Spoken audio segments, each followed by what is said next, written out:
റിയാദിലെ ജയിലിൽ 18 വർഷമായി കഴിഞ്ഞിരുന്ന കോഴിക്കോട് സ്വദേശി അബ്ദുറഹീമിന്റെ മോചന നടപടികൾ അന്തിമഘട്ടത്തിൽ. ഇന്ത്യൻ എംബസി യാത്രാരേഖകൾ തയ്യാറാക്കി തുടങ്ങി. ഇതോടെ അബ്ദുറഹ്മാന് വൈകാതെ നാട്ടിലെത്താനുള്ള സാഹചര്യം ഒരുങ്ങുകയാണ്. മലയാളി സമൂഹം ഒറ്റക്കെട്ടായി സമാഹരിച്ച 34 കോടി രൂപ മോചനദ്രവ്യമായി നൽകിയതോടെ കൊല്ലപ്പെട്ട സൗദി യുവാവിന്റെ കുടുംബം കോഴിക്കോട് ഫറോക്ക് സ്വദേശിയായ അബ്ദുറഹീമിന് മാപ്പ് നൽകിയിരുന്നു.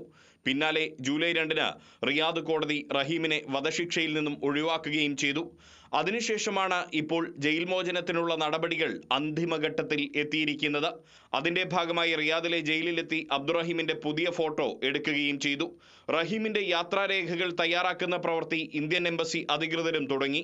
ഇനിയുള്ള കടമ്പ റഹീം ജയിൽ മോചിതനായത് സംബന്ധിച്ച കോടതി ഉത്തരവ് പുറത്തുവരിക എന്നുള്ളതാണ്.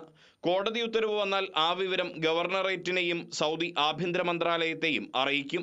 പിന്നാലെ ഡീപോർട്ടേഷൻ സെന്റർ വഴി അബ്ദുറഹീമിനെ ഇന്ത്യയിലെത്തിക്കും. റഹീം നിയമസഹായ സമിതി റിയാദിൽ തന്നെ ക്യാമ്പ് ചെയ്താണ് മോചനത്തിനായുള്ള അന്തിമഘട്ട പ്രവർത്തനങ്ങൾ നടത്തിവരുന്നത്. Kerala vision news, Kozhikode. ഒരു ബിഗ് ബ്രേക്കിംഗിലേക്കാണ് നമ്മളിപ്പോൾ പോകുന്നത്. ഹേമ കമ്മിറ്റി റിപ്പോർട്ടിൽ കൂടുതൽ ഭാഗങ്ങൾ സർക്കാർ വെട്ടിമാറ്റി എന്നുള്ള ആരോപണമാണ് ഇപ്പോൾ പുറത്തുവരുന്നത്. വിവരാവകാശ കമ്മീഷൻ